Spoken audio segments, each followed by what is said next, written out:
सभी को सादर जय हिंद।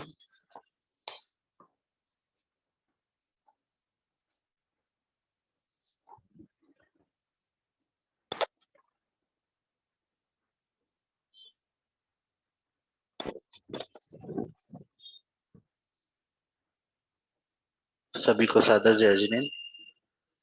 जय बोलिए देवाधिदेव 1008 श्री आदिनाथ भगवान की जय।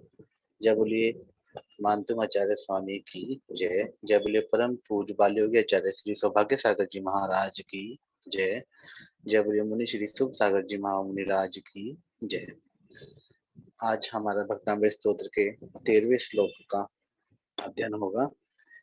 हम श्री रजनी जैन जी को आमंत्रित करते हैं, वो अपने आप को अनम्यूट करें और आज का मंगलाचरण करें। श्रीमती रजनी जैन जी।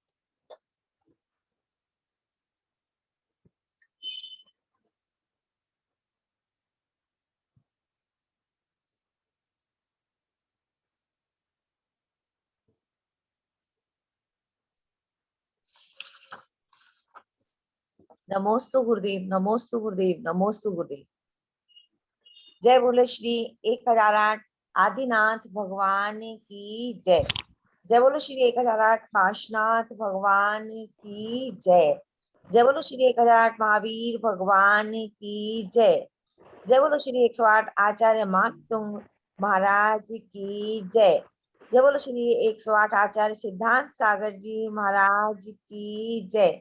जय बोलो श्री 108 आचार्य सौभाग्य सागर महाराज की जय। जय बोलो श्री 108 शुभ सागर महाराज जी की जय। मंगलम भगवान वीरो मंगलम गौतमो गढ़ी मंगलम कुंद कुंदाद्यो जैन धर्मोस्तु मंगलम जैन धर्मोस्तु मंगलम। तू ध्यान में लवलीन हो जप घातिया चारोहने सर्वज्ञ ज्योति विरागता को पालिया प्रभु आपने। उपदेश देत कर अनेकों भव्य निज सम कर दिए सुज्ञान किरण प्रकाश डालो आदि मेरे भी वीर मेरे भी महावीर मेरे भी। जय बोले श्री आदिनाथ भगवान की जय। जय बोले श्री सौभाग्य सागर महाराज की जय।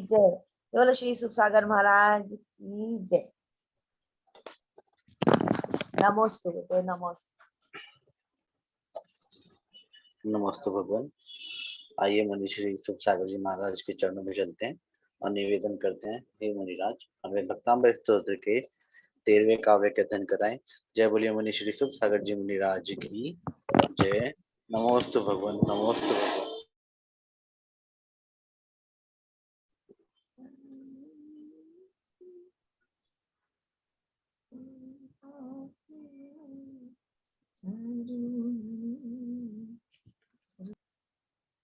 अनम्यूट। जय बोली आदिनाथ भगवान की जय। लोगों को मेरी आवाज आ पा रही है? जी मुनिश्री। मुझे लोगों की फोटो दिखाई नहीं दे रही। मेरी तरफ से नेट की दिक्कत तो नहीं हो रही आप लोगों को?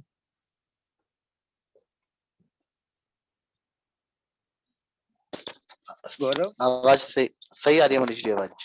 अच्छा। मुझे लोगों की फोटो दिखाई नहीं दे रही ना। रजनी जैन से इनका वीडियो तो ऑन है पर उनकी दिखाई नहीं दे रही फोटो, और जैनवती जी की भी फोटो दिखाई नहीं दे रही, और अजय जैन जी का भी वीडियो ऑन है, इनकी फोटो मुझे दिखाई नहीं दे रही, और जनील दोषी जी की मुझे फोटो दिखाई दे रही है। थोड़ा बाहर मौसम बारिश हो रहा है, शायद इस वजह से नेट प्रॉब्लम हो रही है। अच्छा, पर आपको मेरी आवाज सही आ रही है? जी मुनिराज। चलो ठीक है, तो मैं अपना आप कह रही हूँ तो रजनी जी आपको आ रही है मेरी आवाज?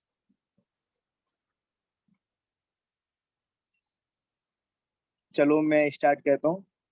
मैंने जगह परिवर्तन कर दी है। पहले मैं अपने कक्ष में कराता था, पर अब मैं कक्ष के बाहर आ गया हूँ और शायद मैंने सोचा कि यहाँ पर नेटवर्क थोड़ा अच्छा आएगा, इसलिए।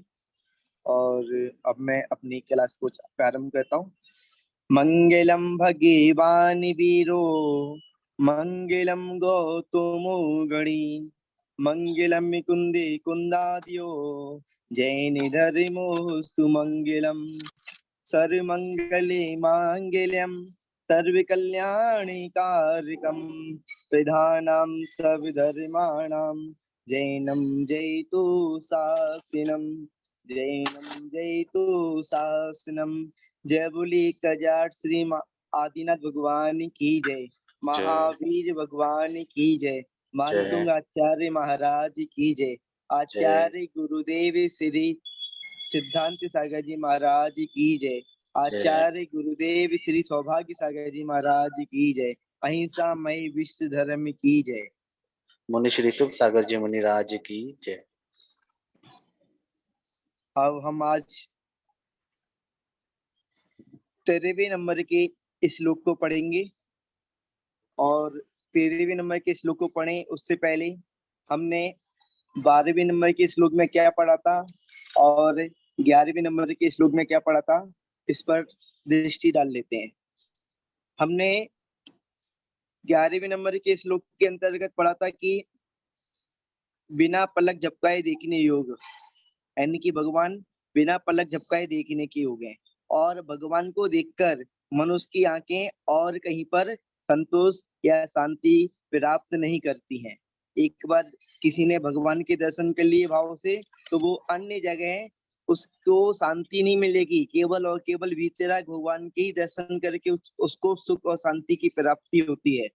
और बताया जैसे कोई यदि खारे पानी, यदि किसी ने मीठे पानी को पिया है, यदि 6 समुद्र के मीठे जल को पिया है, तो वो लवण समुद्र के खारे पानी को पीना पसंद नहीं करेगा, क्योंकि उसने मीठा पानी पिया है।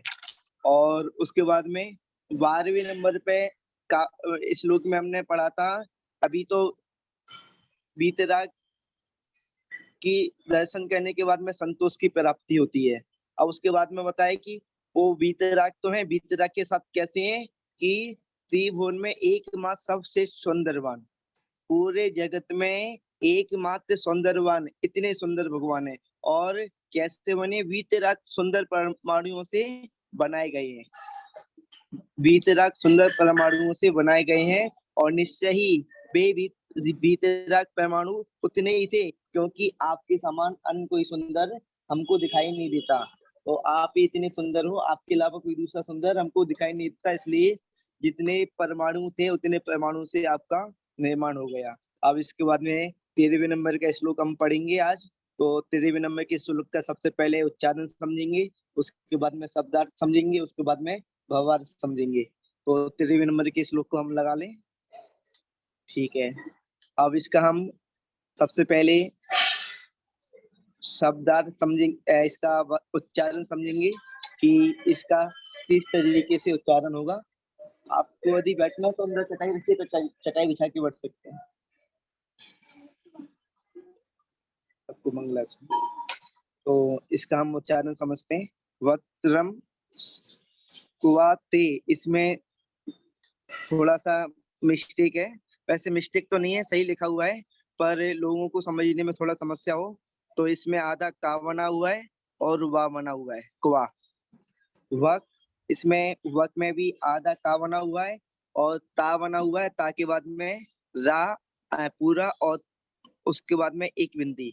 वक तिरम, वक तिरम, कुआ, और उसके बाद में ते, वक्त्रम कुआ ते, सुर नरो रग नेत हारी। इसमें सुर नरो, और इसमें उरग होता है, पर उरग में अपन उच्चारण करेंगे तो रग उच्चारण करेंगे। सुर नरो, सुर वक्तम कुते सुर नरो उरग रग नेत्रहारी। वक्तम कुते सुर नरो रग नेत्रहारी।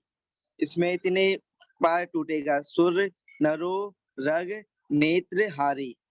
उसके बाद में नीचे दूसरे नंबर के चरण में देखते हैं नी।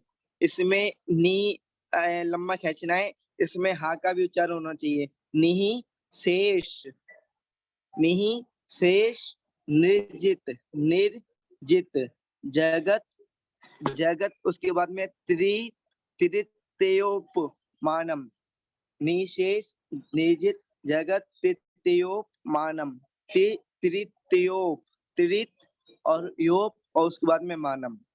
निशेष निर्जित जगत तृतीयोपमानम। और उसके बाद में नीचे बिंबम, बिंबम कलंक, कलंक मलिनम कुआ, कुआ निशा करस्या। और उसके बाद में यद वासरे, यद इसमें छोटा बना हुआ है और उसके बाद में वासरे, वा नीचे या के नीचे वा लिखा हुआ है तो ये वार पूरा बना हुआ है और बड़ा आ किया इसमें मात्रा भी लगी है। तो यद वासरे भवती पांडु पलास कल्पम, यद वासरे भवती पांडु पलास कल्पम। अब इसका हम उच्चारण करेंगे, तो उच्चारण के लिए किसी को बोल दें तो वो अब ऐसा करो। आज जैनवती जी का माइक अनम्यूट कर दो, जैनवती जी उच्चारण करेंगी। और दीप जी आपको कल, दीपिका जी आपको कल मंगलाचरण कहना है तो आप अपना मंगलाचरण तैयार रखना। प्रतिभा जी हैंड रेस कर रही है। दीपिका जी आपको कल मंगलाचरण कहना है तो मंगलाचरण आपको कल के लिए तैयार रखना है आज। और सभी लोगों से तो हम अंत में, क्लास के अंत में सभी लोगों से हम उच्चारण कराएंगे। तो अभी जैनवती जी इनका माइक अनम्यूट कर दिया तो अभी उच्चारण करेंगे। हाँ, गैलेक्सी J7 आपको कल मंगलाचरण कहना है। ठीक है, जैनवती जी उच्चारण करें।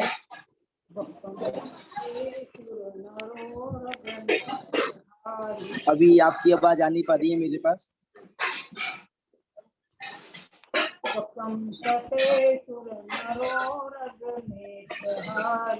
निशेष निर्जित जगत तृतीयोपमानम, बिंबम कलंक मलिनम कनिका करस्य, यद्वासरे भवति पांडु पलाश कल्पम।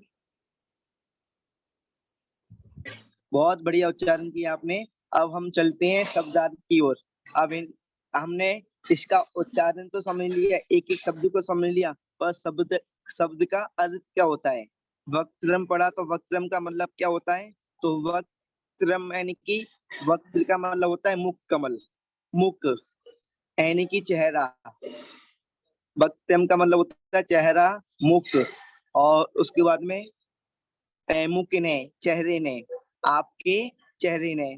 कुआ यानी कि कहाँ, कहाँ, कहाँ ये अपना एक तरीके से एक विस्मयबोधक शब्द है कहाँ। और क्वेश्चन मार्क भी हो सकता है, पर इसमें देखते हैं कि क्या इसका कहाँ का किस तरीके से अपन उपयोग कर रहे हैं। क्वेश्चन मार्क है कि कहाँ। वक्त्र यानी कि मुखमंडल ने। और ते यानी कि आपका। मैंने आपको कल भी बताया था, ते ए आपका होता है जो अपवाद मार्ग है, पर ते का मतलब बे होता है। पर ते का मतलब 6वीं शताब्दी में आपका शब्द के लिए उच्चारण किया जाता। ते का अर्थ आपका, आपका हुआ करता था। तो ते यानी कि आपका। और सुर, सुरपति, सुर यानी कि सुरेंद्र। अपने जो देवलोक के देव निकाय के देव होते हैं उनको सुरेंद्र बोलते हैं। सुरपति, सुर यानी कि स्वर्गों के स्वामी। और नर, नर तो आपको सभी को पता है, मनुष्यों को, पुरुषों को नर बोलते हैं। नर यानी कि मनुष्य।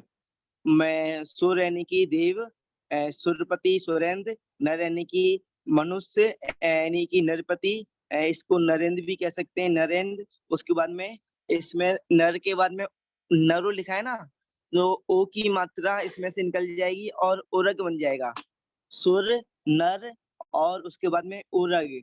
उरग बोलते हैं धर्मेंद्र को, यानी कि नाग कुमार देवों को। जो भुवनवासी देव होते हैं तो भुवनवासी देवों में नाग कुमार देव अधिक वैभवशाली होते हैं, ऐसा प्रतीत होता है। तो उरग यानी कि धर्मेंद्र नाग कुमार, धर्मेंद्र यानी कि नाग कुमार देव, धर्मेंद्र के। और नेत्र, नेत्र भी आप सभी लोग जानते हैं, नेत्र यानी कि आंख। और हारी यानी कि हरण कहना, हरण कहना यानी कि चुराना है। इसमें हम एक विरोधाभास भी लगा सकते हैं कि भगवान चोर हैं, भगवान चोर हैं, उन्होंने हमारे दिल को चुराया है, उन्होंने हमारी नेत्रों को हरण किया है। तो ये विरोधाभास काव्य है। और अपना विसापार स्तुति पढ़ते हैं तो उसमें काफी विरोधाभास काव्य का। और उसके बाद में नीचे देखते हैं निशेष, निशेष शेष का मतलब होता है बचा हुआ, और निशेष यानी कि बिल्कुल नहीं बचा, संपूर्ण समस्त प्रकार से। और निर्जीत, निर्जीत का मतलब होता है जीता, जीतना। निर्जीत का मतलब ये मत समझ लेना नहीं जीतना, निर्जीत यानी कि विशेष जीत, विशेष जीतना। निर्जीत इसमें अपना विशेषता के लिए इसमें लगेगा, विशेष तरीके से जीता है। और जगत, जगत यानी कि जगत को, यानी कि तीन जगत को, तीन जगत की। और उसके बाद में उपमानम, इसमें जगत त्रयो लिखा है ना, त्रयो में से त्रय हो जाएगा और ओ का ऊ बन जाएगा। जैसे अपन ने ऊपर बनाया था नरो, रो का रो में से रा अलग कर दिया था, ऊ अलग कर दिया था, उरग। इसी प्रकार नीचे भी करेंगे, जगत त्रित्रय उपमानम यानी कि उपमाओं को, उपमाओं को। जैसे अपन उपमा देते हैं ना किसी से किसी की, किसी यानी कि अपन किसी गुरु महाराज की सूर्य से, और किसी की चंद्रमा से, और भगवान की भी सूर्य से, चंद्रमा से, हीरे से, आदि आदि बहुत सारी चीजों से उपमा देते हैं, यानी कि तुलना करते हैं। तो इसी प्रकार तुलनात्मक जितनी भी चीजें हैं ना, सभी चीजों को आपने उपमानम यानी कि उपमाओं को, उदाहरणों को, उदाहरणों को। बिंबम यानी कि बिंब, प्रतिबिंब, चेहरा यानी कि प्रतिबिंब, उनकी एक दूसरी प्रति। और कलंक, कलंक यानी कि किसी को कलंकित करते हैं ना, यानी कि दाग लगा होगा, दाग लगा है, कलंक। और मलिनम यानी कि मलिन, मलिन यानी कि मैला, दाग से मैला, कलंक से मैला। और कुआ, कुआ लिखा हुआ है तो अपन ने कुआ का मतलब ऊपर समझ लिया था, कुआ का मतलब होता है कहाँ, कहाँ यानी कि क्वेश्चन मार्क है, कहाँ। और निशा करस्या, निशा करस्या यानी कि चंद्रमा को बोलते हैं। मैंने आपको पहले ही भी बताया था कि सूर्य के और चंद्रमा के इसमें काफी बार नाम आए हैं, अलग अलग पर्यायवाची नाम आए हैं, चंद्रमा, निशा करस्या, और उसके बाद में शशांक, बहुत सारे सूर्य के पर्यायवाची नाम होते हैं। तो यहाँ पर हम पर्यायवाची नाम को ज्यादा ना लेते हुए आगे बढ़ते हैं। यद, यद माने होता है जो, यद यानी कि जो। और वासरे का मतलब होता है दिन, आप वासरे का मतलब होता है दिन। और उसके बाद में भवती, भवती यानी कि हो जाता है। इसमें भू धातु लगी है, भवती, भवती, और उसके बाद में भवता, भवंती, तो भू धातु लगी है। और एक भवत, भवत माने होता है आपका, भवंतम, भवता, भवत्या, ये सब इसका मतलब होता है आप। भवती यानी कि भू धातु है, और भवत यानी कि सर्वनाम है, तो इसमें भू धातु लगी तो भवती, भवती यानी कि हो जाता है। और कैसा हो जाता है, पांडु, पांडु का मतलब होता है फीका, पीले कलर का, पांडु का मतलब होता है पीला।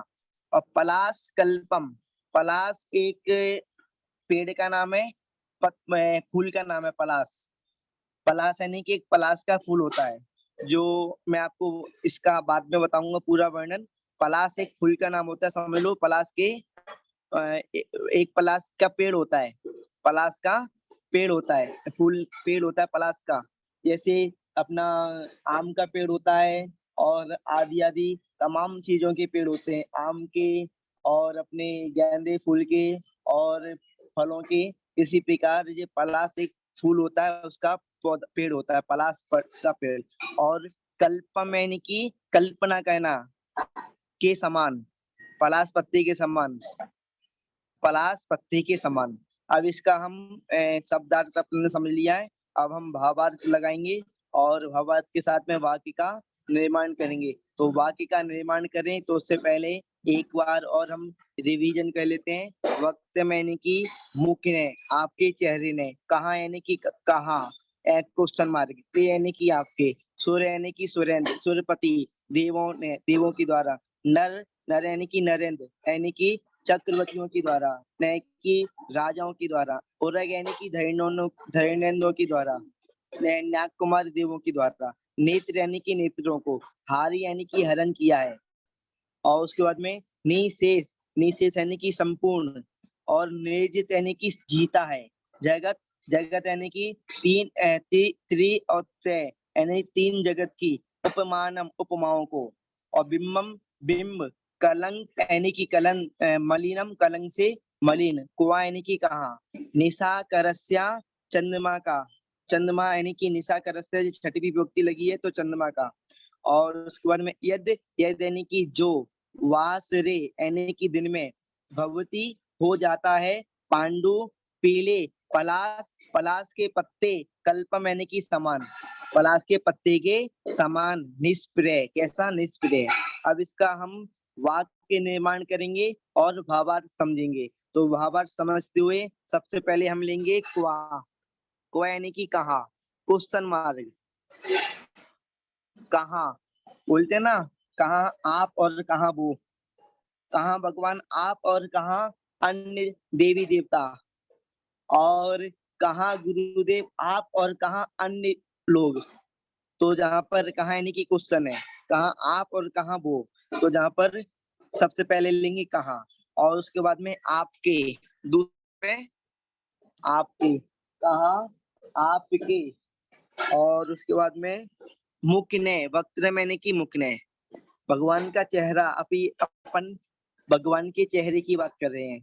अभी अपन ने इससे पहले भगवान के शरीर की बात करी थी और अब भगवान के चेहरे की बात कर रहे हैं। कहा आप पे, कहा आपके मुख ने, कहा आपके चेहरे ने क्या किया है? सूर्य, सूर्य यानी कि देवों के, सुरेंद्रों के। नर यानी कि राजाओं के, मनुष्यों के। और उरग यानी कि नाग कुमार देवों के। एक तो होता है सूर्य यानी कि सूर्यपति, अपने जो स्वर्ग में रहने वाले देव होते हैं।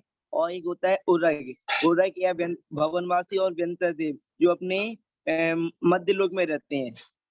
भवनवासी और व्यंतर देव होते हैं वो उद्धव लोक में नहीं होते, वो अपने मध्य लोक में होते हैं। ज्योतिष देव भी मध्य लोक में कहलाते हैं। तो अपने समझ लिया आपने, जो भवनवासी और व्यंतर देव होते हैं। जैसे व्यंतर देव होते हैं भूत, पिशाच, वेताल, साग्नि, डाग्नि, ये सब व्यंतर देव होते हैं। भवनवासी में होते हैं अपने अपने नाग कुमार, अपने वायु कुमार, मेघ कुमार, उद्धति कुमार आदि इस प्रकार के जो देव होते हैं वो भवनवासी देव होते हैं। तो जहाँ पर भवनवासी और व्यंतर देव होते हैं वो मध्य लोक में ही रहते हैं। तो उरक यानी कि धरणेन्द्रों की। और तो जहाँ पर आएगा कहा आपके, कहा आपके मुख ने। सबसे पहले सुरेंद्रों के, नरेंद्रों के। और उसके बाद में धरणेन्द्रों के। सुरेंद्रों के, नरेंद्रों के, धरणेन्द्रों के। क्या किया है? नेत्रहारी यानी कि नेत्रों को हरण किया है। भगवान ने नेत्रों को हरण किया है। कैसे किया है? भगवान को सूर्य, नर और उरग देखते हैं तो वो देखते ही रह जाते हैं। वो अपने नेत्र को हटा ही नहीं पाते भगवान की तरफ से। बोलते हैं ना कि भगवान ने मेरे ऐसे नेत्र चुराए कि मैं भगवान को देखते ही रहता हूँ और अपने निगाहों को भगवान की निगाह से कहीं अन्यत्र नहीं हटा पाता। तो इस तरीके से तो जहाँ पर कहा आपके मुख ने सुरेंद्र, नरेंद्र और धर्मेंद्र के नेत्रों को हरण किया है यानी कि चुराया है। भगवान ने, भगवान के मुख ने क्या किया है? नरेंद्रों के, सुरेंद्रों के, धर्मेंद्रों के समस्त देवों के नेत्रों को हरण किया है। और उसके बाद में आप देखते हो ना पंच कल्याणक होता है।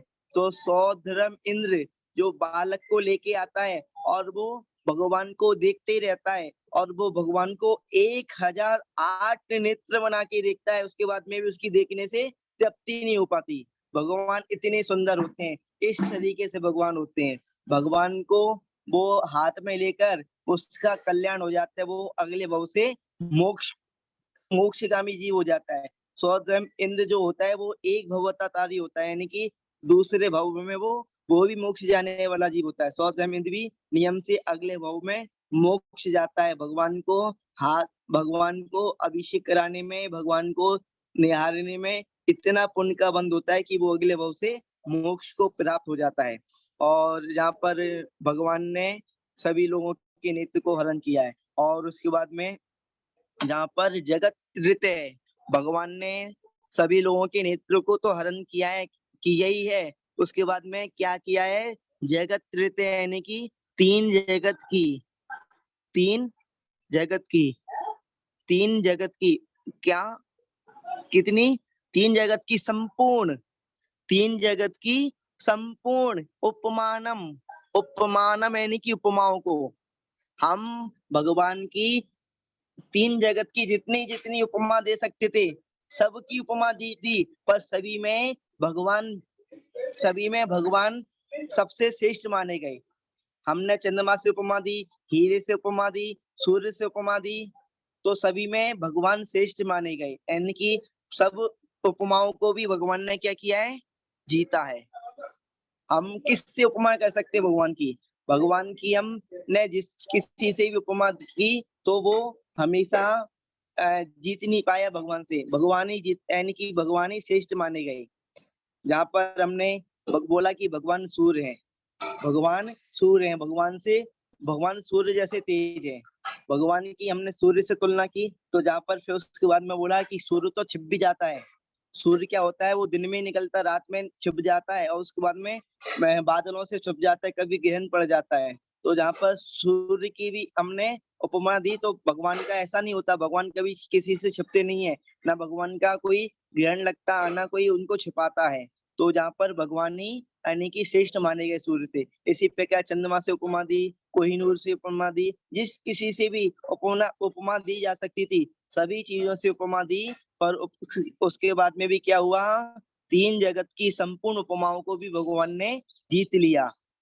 तीन जगत की संपूर्ण उपमाओं को भी भगवान ने जीत लिया, यानी कि तीन जगत की उपमाओं को भी जीत लिया। तो जहाँ पर अपने दो बात हो गए। सबसे पहले कहा, आपके मुख ने सुरेंद्र, नरेंद्र और धर्मेंद्र को हरण किया है।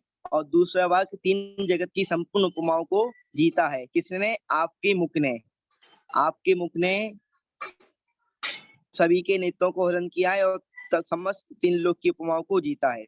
उसके बाद में एक चंद्रमा का उदाहरण दे रहे हैं। कहाँ यानी कि कुआ, कहाँ यानी कि कुआ, क्या चीज? कलंक मलिनम, कलंक से मलिन, कलंक से मलिन। किस कलंक से मलिन है और कौन? कहाँ कलंक से मलिन? निशा करस्या, जो चंद्रमा है ना उस पे एक कलंक लगा हुआ है। जो चंद्रमा है उस पे एक कलंक लगा हुआ है। क्या कलंक लगा हुआ है?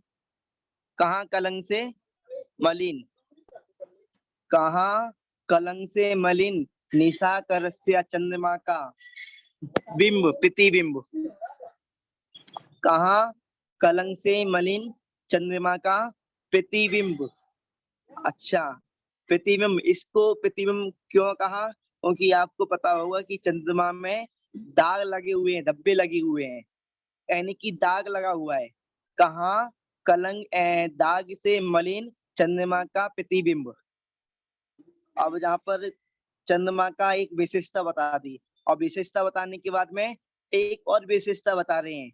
क्या विशेषता बता रहे हैं? जो क्या करता है, जो क्या करता है दिन में। आपने चंद्रमा को दिन में देखा होगा, यानी कि जब सुबह होती है ना, दिन होता है, जब सुबह होती है तो सुबह चंद्रमा कैसा हो जाता है, और रात्रि में कैसा होता है, कितनी अपनी चांदनी बिखेरता है पूरे में, और कितनी शीतलता देता है, और रात के अंधेरे में। उसके बाद में जब दिन होता है ना, दिन निकलता है, तो कैसा हो जाता है, पांडु, जहाँ पे एक पीला यहाँ पर एक उदाहरण दिया है, पांडु पांडु और पलाश पलाश का पलाश के पेड़ का उदाहरण दिया है। आपने शायद नहीं देखा होगा, एक पलाश का पेड़ होता है। पलाश का पेड़ होता है ना, तो रात में क्या होता है, पलाश के पत्ते तो चमक चमक आते हैं। रात्रि के अंदर पलाश के जो पेड़ होता है वो चमकता है, और दिन में कैसा हो जाता है, बिल्कुल पीला और निष्प्रिय हो जाता है। दिन में तो बिल्कुल बेकार सा लगता है, उसके पूरे पत्ते पीले से पड़ जाते हैं, मतलब सूख जाते हैं, और फूल भी सूख जाते हैं। और रात्रि होती है तो रात्रि में वो चमकने लगती हैं, रात्रि में चमकने लगते हैं, और दिन में कैसे हो जाते हैं, निष्प्रिय हो जाते हैं, पीले पड़ जाते हैं।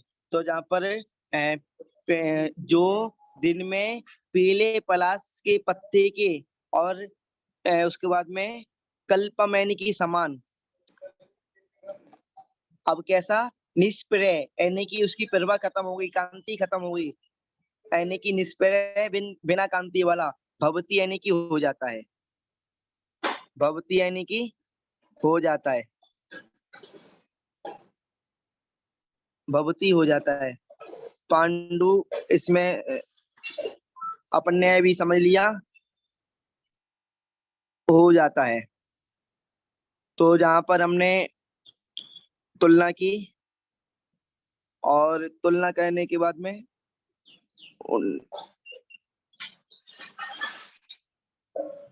ठीक है, 19 22 आएगा जहाँ पर, ठीक है,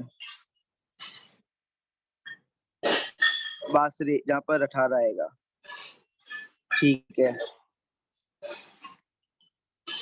तो जहाँ पर हमने तुलना की, और जहाँ पर भगवान तुलना, चंद्रमा से तुलना भी कर ली, और भगवान की विशेषता भी बता दी कि भगवान ने सुरों के, नरेंद्रों के और धैर्येंद्रों के नेत्रों को जीता है, और संपूर्ण 3 जगत की उपमाओं को भी जीता है। और कहाँ कहाँ आपका मुख, और कहाँ चंद्रमा का प्रतिबिंब, यानी कि कलंक से मलिन चंद्रमा का बिंब, जो दिन में पीले पलाश के पत्ते के समान निष्प्रिय यानी कि कांतिहीन हो जाता है।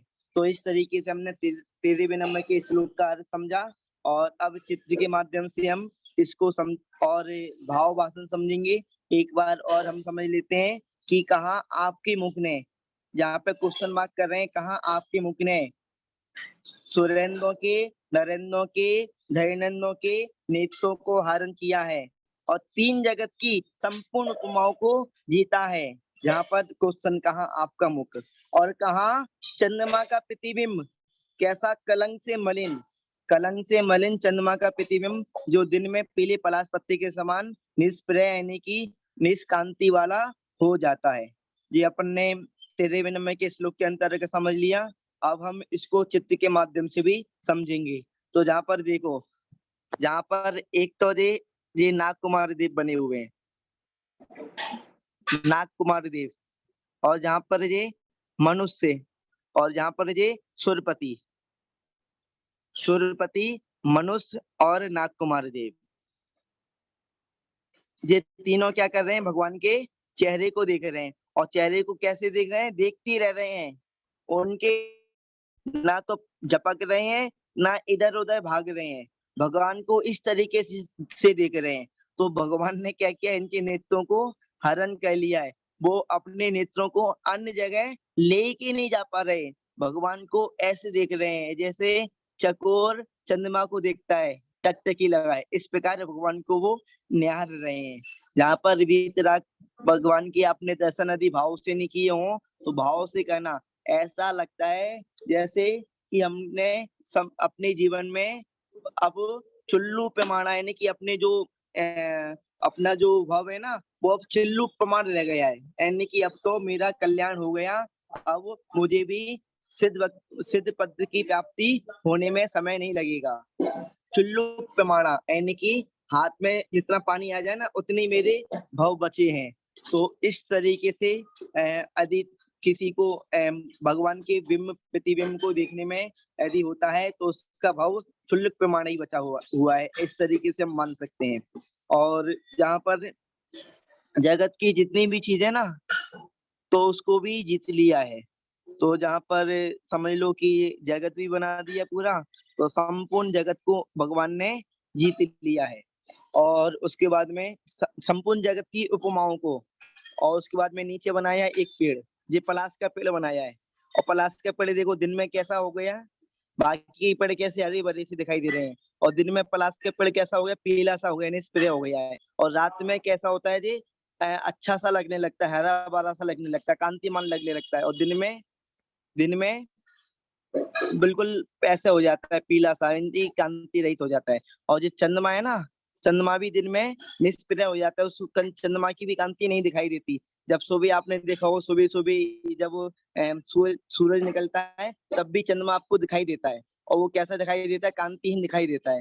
यानी कि चंद्रमा आपको कांतिहीन दिखाई देता है, निष्क्रिय दिखाई देता है, उसका चंद्रमा का कोई महत्व भी नहीं रहता। तो दिन में कांतिहीन हो जाता है चंद्रमा। तो चित्र के माध्यम से भी हमने इस तरीके से समझा। और अब जिनवाड़ी स्तुति करेंगे। आज मुझे लगता है कि समझाने में 1:46 हो गए, तो मैं ऐसा लग रहा है कि मुझे थोड़ा सा समय लग गया है। तो जिनवाड़ी स्तुति आज ऐसा करें, जो क्या नाम है इनका, दीपिका जी से जिनवाड़ी स्तुति कराएं, और इन्हीं से कल मंगलाचरण कराना। दीपिका जी आपको सही समय पर जुड़ना है, 1:08 पर। आज थोड़ा सा लेट जुड़ी थी, तो कल आपको जुड़कर मंगलाचरण भी कहना है। नमस्ते महाराज।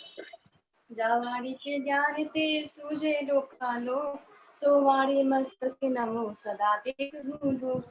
जिनवाड़ी भारती तो जपो दिन रैन, जो तेरी सराह गए सो पावे सुख चैन। देवी भजो अरिहंत को गुरु सेवा निर्ग्रंथ, दया धर्म पालू सदा यही मोक्ष का पंथ।